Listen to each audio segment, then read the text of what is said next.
અમરેલીના જાફરાબાદ તાલુકાના લોર ગામે પ્રાથમિક શાળામાં નવી શાળા કેમ્પસ પરિસરનું લોકાર્પણ કરવામાં આવ્યું. કાર્યક્રમમાં આવેલા મહેમાનોનું શાળાની નાની બાળાઓ દ્વારા સામૈયું કરી સ્વાગત કરવામાં આવ્યું.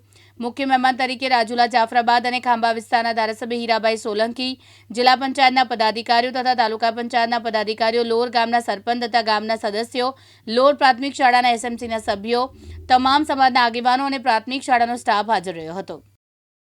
સવારથી જ મિતિયાળા, વઢેરા, રોયસા, ટીંબી અને લોર મુકામે આજે સવારથી ખાતમુહૂર્તના કાર્યક્રમો સાથોસાથ લોકાર્પણના કાર્યક્રમોમાં સવારથી જ્યારે અમે આખી ટીમ ભારતીય જનતા પાર્ટીની જિલ્લા કારોબારી સમિતિના ચેરમેન, તાલુકા પંચાયતના પ્રમુખશ્રી, તાલુકા ભાજપ પ્રમુખશ્રી, સંગઠન સહિત જ્યારે કાર્યકર્તાઓ અમે આ કાર્યક્રમો નીકળ્યા હોય ત્યારે ખૂબ આનંદ સાથે કહેવાનું મન થાય કે ગુજરાત રાજ્ય સરકાર એ આરોગ્યની બાબતે હોય, શિક્ષણની બાબત હોય, એ ખૂબ ચિંતા કરી રહ્યા છે.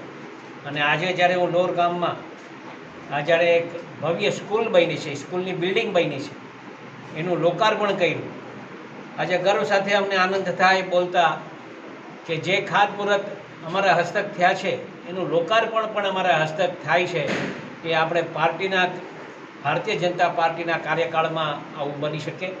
ત્યારે આજે હું ખૂબ ખૂબ અભિનંદન આપું છું મુખ્યમંત્રીશ્રીને, આરોગ્ય મંત્રીશ્રીને, શિક્ષણ મંત્રીશ્રીને કે આવા કાર્યક્રમો અમારા વિસ્તારમાં થતા હોય ત્યારે આવા કાર્યો હંમેશા ચાલુ રહે એ બાબતે ઈચ્છા રાખું છું. જય શ્રી. કેટલા ગામમાં સવારથી મિતિયાળા આરોગ્યનું અમારે પેટા સેન્ટરનું અમે લોકાર્પણ કર્યું, વઢેરામાં એમનું ખાતમુહૂર્ત કર્યું, રોયસામાં પણ અમે આજે ખાતમુહૂર્ત કર્યું, લોકાર્પણ કર્યું, ટીંબીમાં સ્કૂલનું ખાતમુહૂર્ત કર્યું ને અહીંયા પણ લોકાર્પણ કાર્યક્રમનું જ્યારે આયોજન થયું છે ત્યારે પોતાને ગર્વ અનુભવું છું.